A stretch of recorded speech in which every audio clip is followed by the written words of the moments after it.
ബിസ്മില്ലാഹിർ റഹ്മാനിർ റഹീം. വനഫ്സിൻ വമാ സവ്വാഹാ ഫഅൽഹമഹാ ഫുജൂറഹാ വതഖ്വാഹാ ഖദ് അഫ്ലഹ മൻ സക്കാഹാ വഖദ് ഖാബ മൻ ദസ്സാഹാ. സഹോദരന്മാരെ, നമ്മുടെ നാട്ടിൽ തദ്ദേശ സ്വയംഭരണ സ്ഥാപനങ്ങളിലേക്ക് തെരഞ്ഞെടുപ്പിൻ്റെ ആരവമുള്ള സമയത്താണ് നമ്മളുള്ളത്. തെരഞ്ഞെടുപ്പ് പ്രഖ്യാപിച്ചതോടുകൂടി നാട്ടിൽ പെരുമാറ്റച്ചട്ടം നിലവിൽ വന്നു. ഇനി സംസാരിക്കുമ്പോഴും ഒരു വ്യക്തിയെക്കുറിച്ച് പറയുമ്പോഴുമൊക്കെ ആളുകൾ ഏറെ ജാഗ്രത കൈക്കൊള്ളും. കാരണം അത് വ്യക്തിഹത്യയാകുമോ, സ്വഭാവഹത്യയായി പരിഗണിക്കുമോ, തൻ്റെ ജയം ആ വാക്കുകൊണ്ട് കോടതി ഇല്ലാതാക്കുമോ, ഇങ്ങനെയൊക്കെയുള്ള ഒരുപാട് ആശങ്കകൾ ആളുകൾക്ക് ഉള്ള ഒരു സമയം. എന്നാൽ അത് ഫലപ്രഖ്യാപനത്തോടെ അത് തീരും. പിന്നെ ആളുകൾക്ക് എന്തും വിളിച്ചു പറയാം, അതിന് പ്രശ്നമല്ല. അത് രാഷ്ട്രീയ ഹാസ്യമായും സന്ദർഭത്തിൻ്റെ തേട്ടമായുമൊക്കെ വിലയിരുത്തുകയും ചെയ്യും. എന്നാൽ വിശ്വാസികളെ സംബന്ധിച്ചിടത്തോളം അവരെന്നും പെരുമാറ്റച്ചട്ടത്തിലാണ്. അള്ളാഹു പറഞ്ഞു, നിങ്ങളെ നിരീക്ഷിക്കുന്ന ആളുകളുണ്ട്. ഇന്ന അലൈക്കും ലഹാഫിദീൻ കിറാമൻ കാത്തിബീൻ, മാന്യന്മാരായ എഴുത്തുകാരുണ്ട്. നിങ്ങൾ എന്താണോ പ്രവർത്തിക്കുന്നത് അറിയുന്നവരാണ് അവർ എന്നൊക്കെ പറയുന്നു. ഇവിടെ നമ്മുടെ പ്രവർത്തനങ്ങളെ നിരീക്ഷിക്കാൻ വേണ്ടി ഇലക്ഷൻ കമ്മീഷൻ നിരീക്ഷകന്മാരെയും പ്രത്യേക ക്യാമറകളുമൊക്കെയാണ് അതിനുപയോഗപ്പെടുത്തിയത്. നിരീക്ഷകന്മാരായ ആളുകൾക്ക് മറവി ഉണ്ടാവാം, അശ്രദ്ധയുണ്ടാവാം, സ്വാധീനിക്കാൻ ശ്രമിക്കാം. ക്യാമറകൾക്ക് അതിൻ്റെ ടെക്നിക്കൽ ഇറർ ഉണ്ടാവാം. പക്ഷേ അള്ളാഹ് നിശ്ചയിച്ച മലായിക്കത്തുകൾ മാന്യന്മാരായി മടുപ്പില്ലാതെ ക്ഷീണമില്ലാതെ സദാ ജാഗരൂകരായി നിരീക്ഷിച്ചു കൊണ്ടിരിക്കുകയാണ്.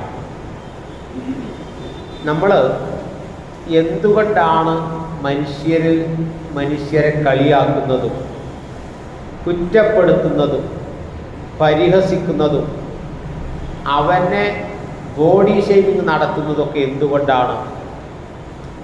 തൻ്റെ മനസ്സ് ക്ലിയർ അല്ലാത്തത് കൊണ്ട്, തൻ്റെ മനസ്സ് ശുദ്ധമല്ലാത്തത് കൊണ്ട്.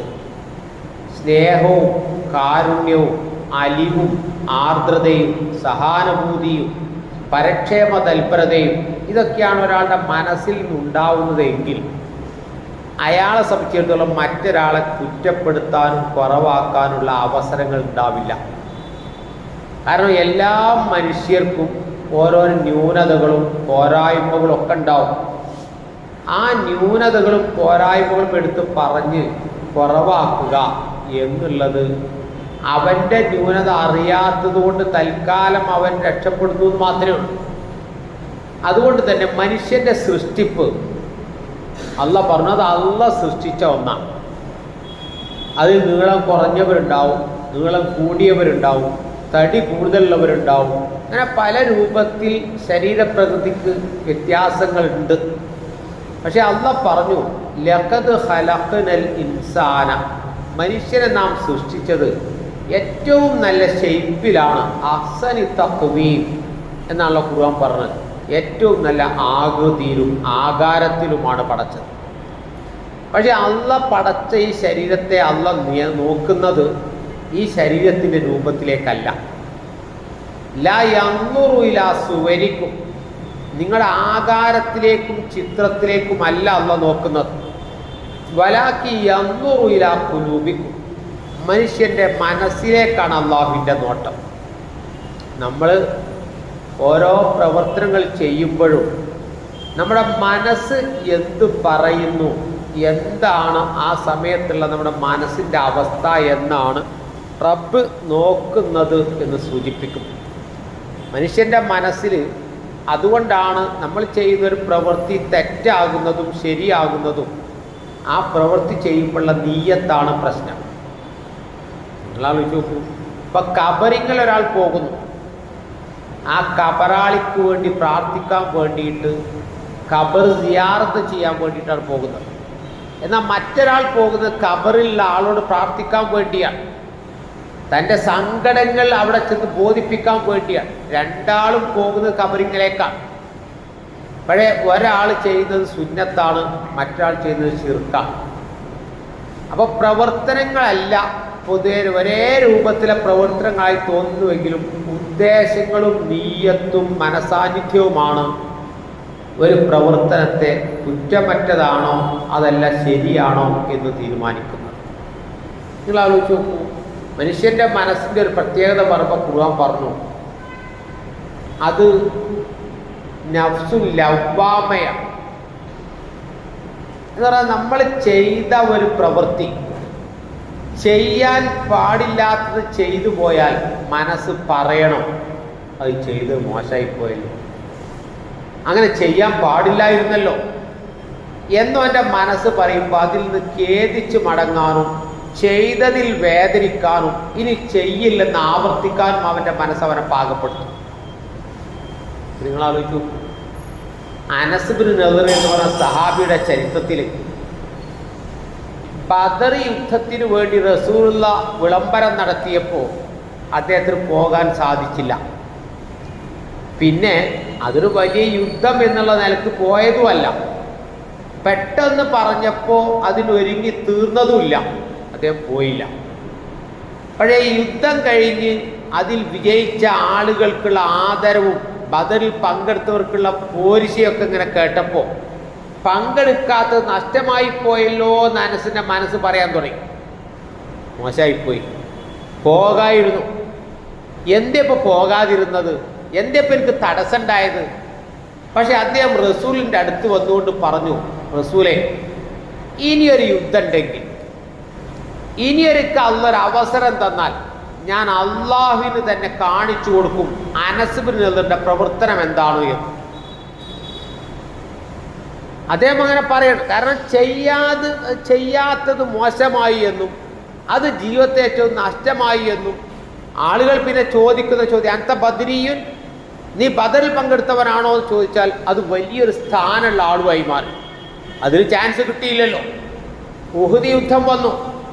ഉഹുദ് യുദ്ധത്തിൽ അനസ് ബിൻ നദർ പങ്കെടുത്തു. കാരണം ബദറിൽ പങ്കെടുക്കാത്ത ക്ഷീണവും വിഷമവും കൂടി തീർത്തിട്ടാണ് ഉഹുദിലേക്ക് അദ്ദേഹം പോകുന്നത്. ഉഹുദ് യുദ്ധത്തിൽ നമുക്കറിയാലോ, പ്രത്യക്ഷത്തിൽ മുസ്ലിങ്ങൾ പരാജയപ്പെട്ടു, പലരും തോറ്റോടി. മുസ്ലിം പക്ഷത്തുള്ള ആളുകളൊക്കെ റസൂലുള്ളാഹിയെ കൊല ചെയ്തിരിക്കുന്നു എന്നുള്ള കിംവദന്തി കൂടി കേട്ടപ്പോൾ ഓട്ടത്തിന് ശക്തി വർദ്ധിച്ചു. ആ സമയത്ത് അനസ് ബിൻ നദർ നിന്ന് പറയുന്നുണ്ട്, ജനങ്ങളെ, നബി മരിച്ചിരിക്കുന്നുവെങ്കിൽ നമ്മൾ ജീവിക്കുന്നത് എന്തിനാണ്? നമ്മൾക്കും ആ പാത സ്വീകരിച്ചുകൂടെ? നമ്മൾക്കും മരിച്ചുകൂടെ?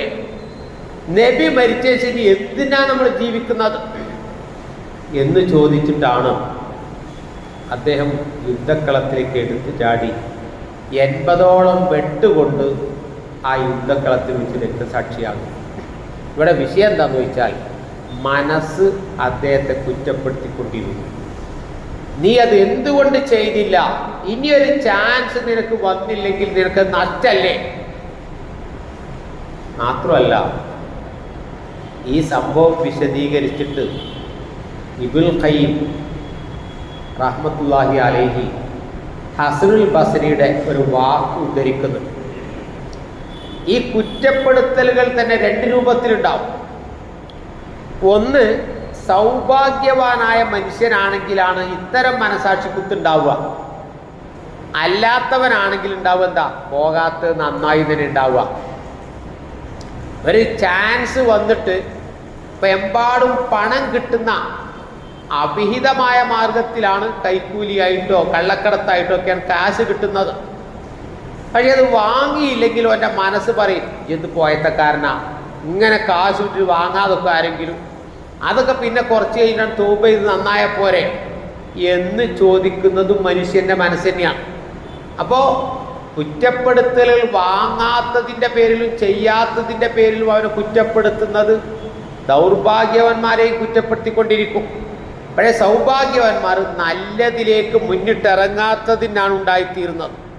അതുകൊണ്ടാണ് പണ്ഡിതന്മാർ ഈ മനസ്സ് നന്നാക്കുന്നതിനെക്കുറിച്ച് ഇപ്പോൾ ഞാൻ സൂചിപ്പിക്കുന്നത്, ഒരാളെ കുറ്റപ്പെടുത്തതും ഒരാളെ കളവാക്കുന്നതും ഒരാളെ ഇൻസൾട്ട് ചെയ്യുന്നതും ഒക്കെ വരുന്നത് നമ്മുടെ മനസ്സിൻ്റെ വൃത്തിയില്ലായ്മയാണ്.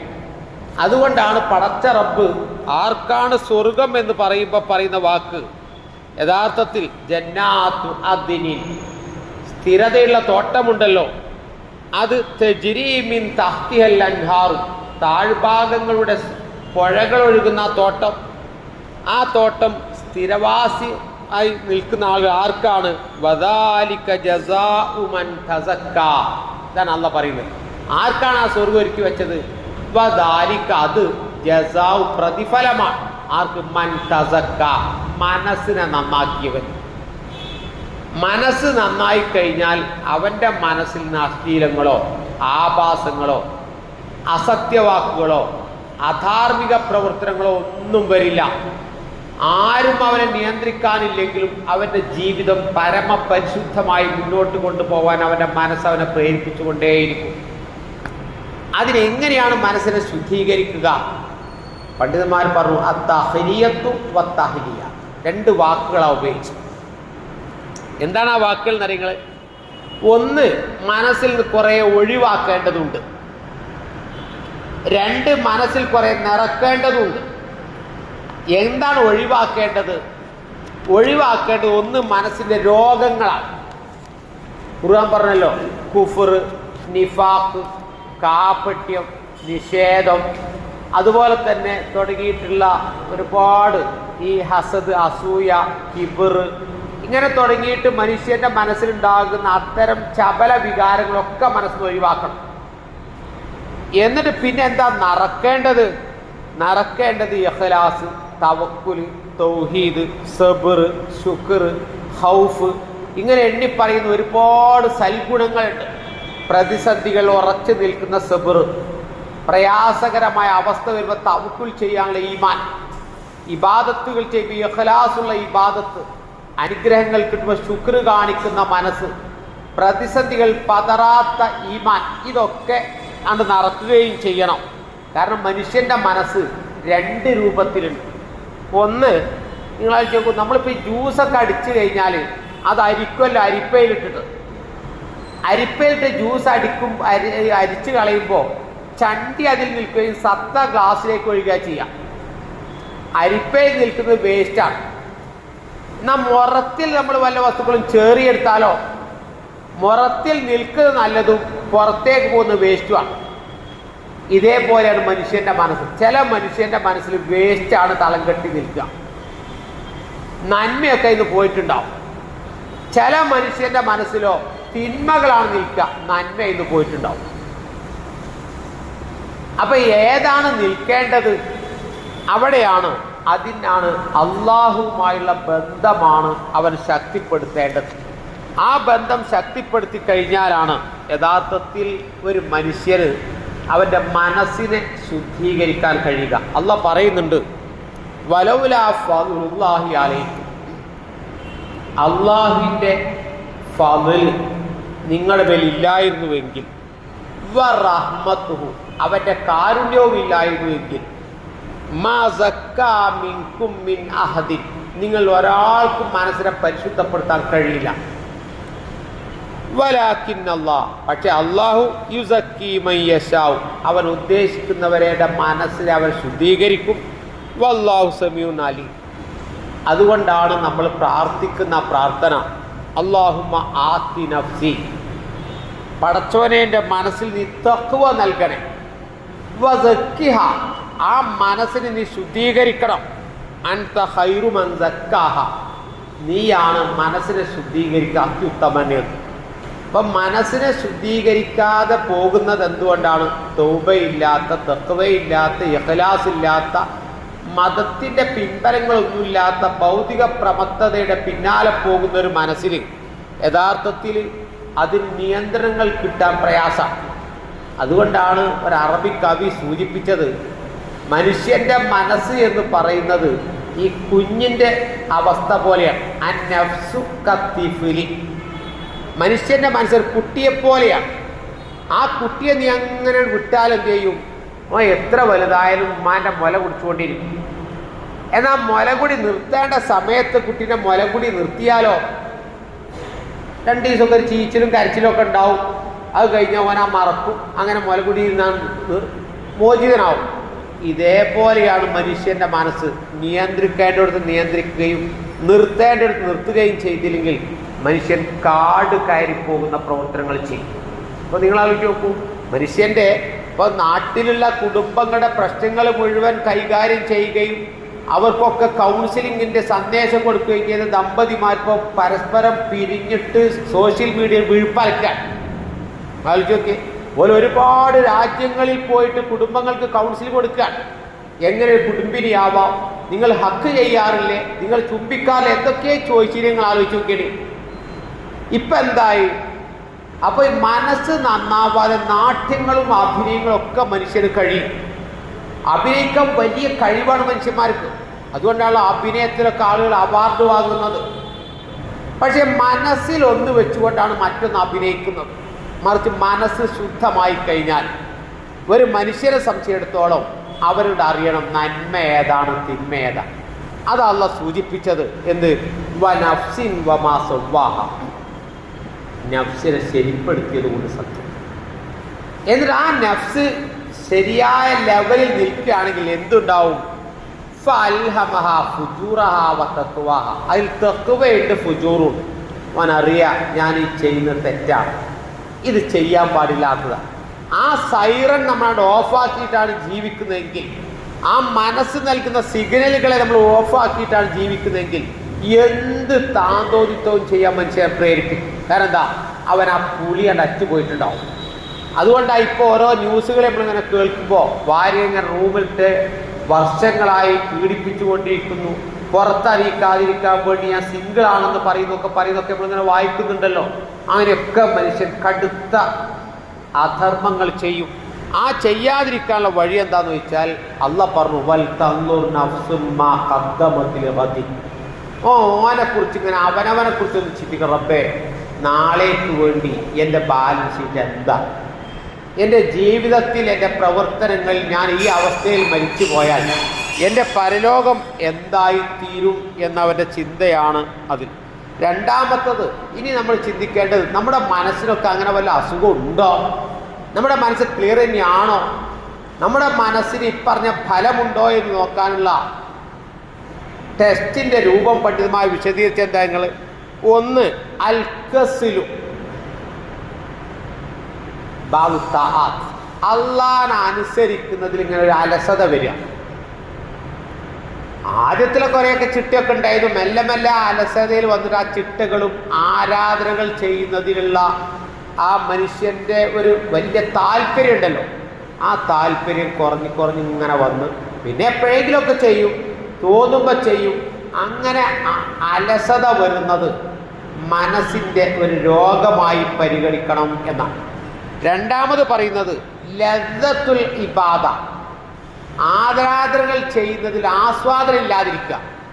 ഒരു കടം കഴിക്കുന്ന പോലെ ചടങ്ങുകൾ നടത്തുക, അതിലൊരു നിർവൃതി ഇല്ലാത്ത, ഒരു സായുജ്യമില്ലാത്ത ആരാധനകൾ കാട്ടിക്കൂട്ടി ചെയ്തു കൂട്ടുക. ചെയ്തു, പക്ഷെ ആരുടെ മുമ്പിലാണ് ഈ ചെയ്തത്? ഇത് ചെയ്യുന്നത് എൻ്റെ ജീവിതത്തിൽ അവസാനത്തെ ഒരു ഇബാദത്താണ് എന്ന രൂപത്തിലാണോ? അതൊരു ചടങ്ങ്, ഇവ നാളെ തന്നെയാണുള്ള പണി, എന്നും ഇത് തന്നെ മരിക്കണ വരെ ചെയ്യണ്ടേ എന്നുള്ള നിലക്ക് ചെയ്യുന്നതാണോ? ലദ്ദത്തുൽ ഇബാദത്തില്ലാതായിത്തീരും. അതുകൊണ്ടാണ് അല്ലാഹ് പറഞ്ഞു, ജീവിത പ്രയാസങ്ങൾ സബറും അതിനെ നേടിയെടുക്കാൻ ആ ക്ഷമ ആർജിച്ചെടുക്കാനുള്ള സലാത്തുമായി മുന്നോട്ട് പോകുമ്പോൾ അത് ഭക്തന്മാരല്ലാത്ത ആളുകൾക്കേറെ പ്രയാസമുണ്ടാക്കുന്ന കാര്യമാണ് എന്ന് അള്ളാഹ് ഓർമ്മിപ്പിക്കുന്നുണ്ടല്ലോ.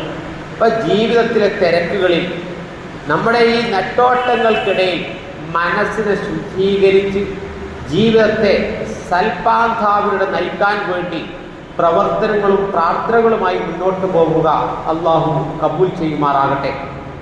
റബ്ബന ആതിന ഫിദ്ദുനിയ ഹസന വഫിൽ ആഖിറതി ഹസനതൻ വഖിന അദാബന്നാർ.